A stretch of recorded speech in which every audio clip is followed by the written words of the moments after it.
स्मार्टफोनच्या दुनियेत क्रांती आता आपल्या शहरात. पलुसकरांच्या सेवेत सज्ज विवो एक्सक्लुझिव्ह स्टोअर.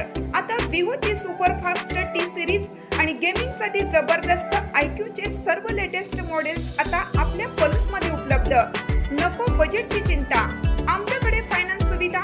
तर वाट कसली पाहताय, आजच भेट द्या.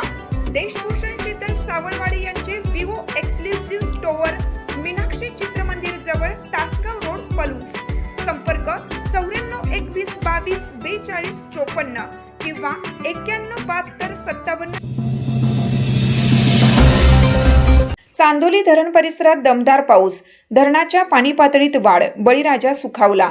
चांदोली धरणाच्या पाणलोट क्षेत्रात दमदार पाऊस कोसळत असून शुक्रवारी सकाळपर्यंत 24 तासात 46 मिलीमीटर तर दुपारी 4 वाजेपर्यंत 8 तासात 22 मिलीमीटर इतक्या पावसाची नोंद येथील पर्जन्य मापन केंद्रावर झाली आहे. मुसळधार पावसामुळे परिसरातील ओढे नालेही प्रवाहित झाले आहेत.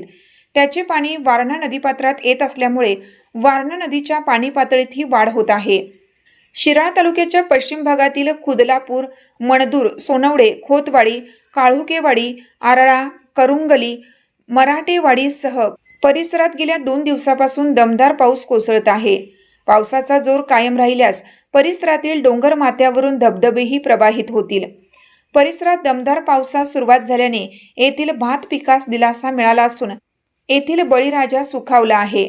दरम्यान चांदोली धरणाच्या पाणलोट क्षेत्रात शुक्रवारी सकाळी 8 वाजेपर्यंत 24 तासात 46 मिलीमीटर तर दुपारी 4 वाजेपर्यंत 8 तासात 22 मिलीमीटर पावसासह धरण क्षेत्रात आज अखेर 288 मिलीमीटर पाऊस पडला आहे.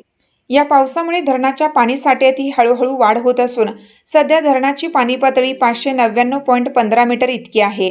तर धरणात सध्या 12.13 TMC पाणीसाठा झाला आहे. त्याची टक्केवारी 35.25% इतकी आहे.